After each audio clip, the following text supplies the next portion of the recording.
السلام علیکم جی 2 دن پہلے میں نے ایک ویڈیو تارم یونیورسٹی کے حوالے سے ایک پوسٹ کی تھی جس میں کافی سارے لوگوں نے مجھے ان باکس بھی کیا ہے، کچھ کامنٹس بھی دیے ہیں کہ یار یہ تو ایک ڈی موٹیویٹ کرنے والی ہمیں بات ہے۔ تو میں انہیں بتا دوں کہ یہ ویڈیو جسٹ میں نے آپ کو انفارمیشن دینے کے لیے اپلوڈ کی تھی۔ میں یہ چاہتا ہوں کہ جو غلطی مجھ سے ہوئی ہے وہ آپ غلطی نہ کریں،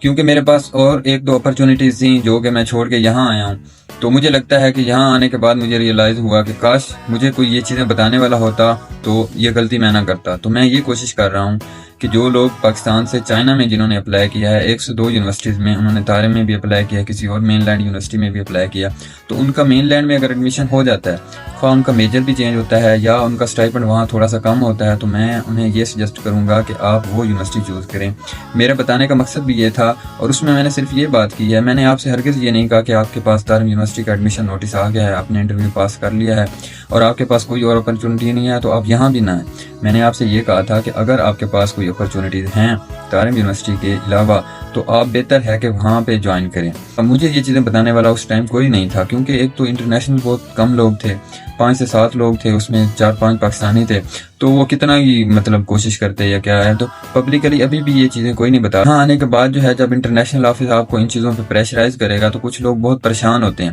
حالانکہ انہوں نے پہلے آنے سے پہلے ہی آپ کو بتا دیا ہے، انٹرویو میں انہوں نے یہ چیزیں کلیئر کر دی ہیں، تو اس ٹائم آپ کا پریشان ہونا یا آپ کا منع کرنا یہ جواز نہیں رکھتا۔ آپ نے ان سے ایک معاہدہ کیا ہے کہ ہم آنے کے بعد جو ہے وہ چائنا کے لا جو ہیں رولز اینڈ ریگولیشن ہیں ان کو ہم فالو کریں گے، تو پھر یہاں آنے کے بعد آپ کو فالو کرنا پڑے گا۔ دوسرا یہ ہے کہ گرلز پوچھ رہی ہیں کہ گرلز کے لیے جو ہے وہ انوائرمنٹ کیسا ہے، تو میں ان کو بتا دوں کہ پوری دنیا میں ایسا کوئی کنٹری نہیں ہے کہ وہ اتنی آپ کی شیورٹی جو ہے وہ سیفٹی کے حوالے سے وہ کرے، کوئی بھی ایسا کنٹری نہیں ہے۔ آپ کسی بھی یورپین کنٹری میں چلے جائیں آپ کو اتنی سیفٹی نہیں ملے گی، وہاں پہ آپ کے ساتھ بدتمیزی بھی ہو سکتی ہے، سنیچنگ بھی ہو سکتی ہے، ابیوزنگ بھی ہو سکتی ہے، لیکن چائنا واحد وہ کنٹری ہے کہ یہاں آپ کو ایون کہ کوئی کامنٹ بھی پاس نہیں کر سکتے۔ آپ رات کے 2 بجے نکلیں، 1 بجے نکلیں، مین لینڈ ہو وہ ادھر ہو چاہے، صرف یہ ہے کہ یہاں پہ تھوڑا سا پردے کے حوالے سے آپ کو مسائل پیش آئیں گے، اس کے علاوہ بالکل سیف ہے۔ میں آپ کو سجیسٹ کروں گا جو والدین میری ویڈیوز دیکھتے ہیں یا جو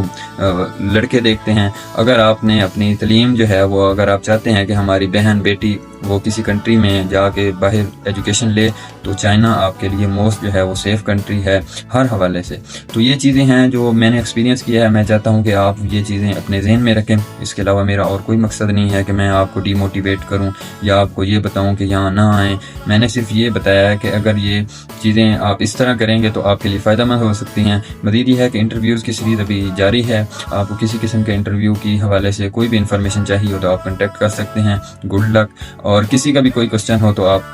کسی بھی وقت ہم سے پوچھ سکتے ہیں۔ اللہ حافظ، بائے بائے۔